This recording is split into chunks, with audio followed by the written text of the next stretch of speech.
Week number 15 in the National Football League World of Matchups, coming to you live and direct from Las Vegas, Nevada. Dexter Reed, Spencer the Wiz, breaking down my surging sleeper pick team of 2022, the Detroit Lions. I told everybody this team's going to win 7 games. This team's going to push for the playoffs, and that's exactly what you see happening now. Them getting hot to finish this season off. They head to the Meadowlands to take on Robert Saleh and the New York Jets, who are going to be without the great white hope, Mike White. Mike White's been rumored to have been seeing doctor after doctor after doctor to try to get cleared. It's not going to happen. So in comes benched savior for the Jets, Zach Wilson. And for that reason and that reason only, I'm taking Detroit here because I just don't trust Zach Wilson. This is a guy that has never taken any responsibility for anything in his life. He lost the locker room. Literally, Robert Saleh would start the ball boy if he had a choice over Zach Wilson. They have no confidence in this guy. And while the Jets do have a good defense, Jared Goff and the Lions have been playing at an elite high level. This team can score. They may not be able to stop anybody, but they can score. I told all of you last week, take that over. I was a little concerned in the early going, and then what happened? Boom. The doors got blown off, and that over smashed. This team is going to put up 35 a week. Why? Because they can. Now, what scares me about the Lions and Goff is that they've had 3 straight home games. Goff is not as good on the road in inclement weather versus a tough home crowd like you will see from the Jets. But will the Jets be able to score with Zach Wilson? They roll with Mike White. Hell, they roll with Joe Flacco. There's just something about Zach Wilson that does not galvanize me at all. I expect to see a heavy dose of Zonovan Knight here. I expect to see them try to force the ball to be on Jeff Okudah. But I just love the skilled players that Detroit has. I mean, even a guy like DJ Chark is scoring every week now. They've got weapons, man, all over the field. Jamal Williams. They're a good team offensively. And to think that they lost TJ Hawkinson and they're still doing all this. If this team doesn't just draft all defense, I don't know what they're doing because they're on their way back. Aiden Hutchinson was a steal. I don't know how the Jaguars didn't take this guy. This guy's got the most rookie pressures in the National Football League. Look, Detroit's, they're not an easy out. They're on the come up. And if you took them to get those 7, you're about to have some gold nuggets in your pocket because I think it's going to happen this week. I think it'll be a lower scoring game because the Jets defense is tough. Like I said, I don't like Goff in this spot. I really don't, but I like him a lot more than I like Zach Wilson. This game is a pick'em. I think Detroit should be favored in this game. I'm going to take Detroit to win a 3-point game on the road in the Meadowlands. Your thoughts?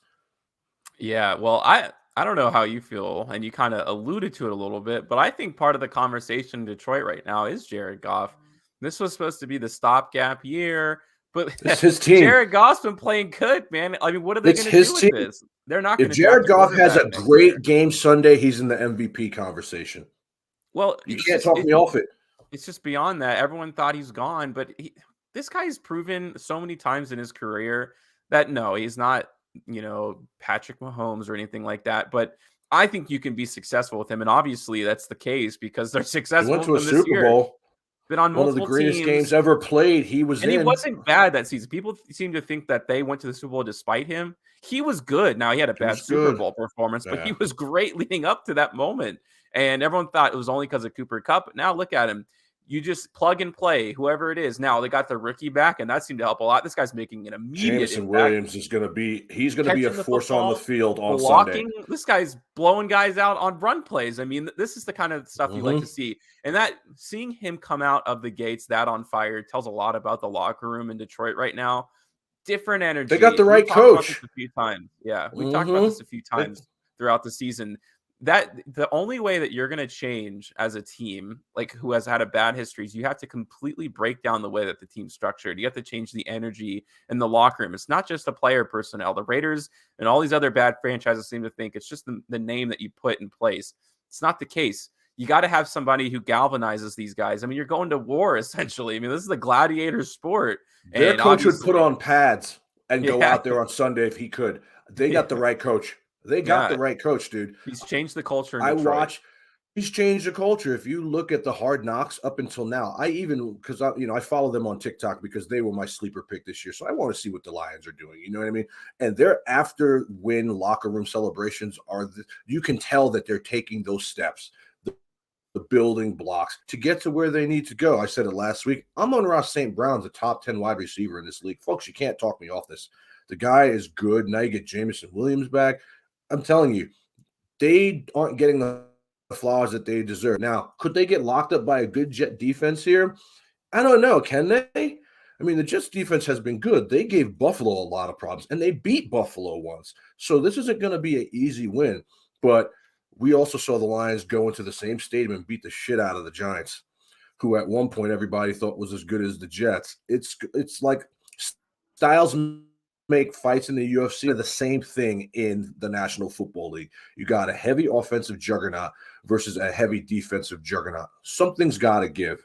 And when this happens, I look at the quarterbacks, and I just don't trust Zach Wilson to deliver me a pepperoni pizza. I really don't. So I'm taking Goff to win with the Lions. I think they'll definitely at least win a three or 2 point game, but it's a pick 'em. So you just take the better quarterback and the team that could score more. Lions, let's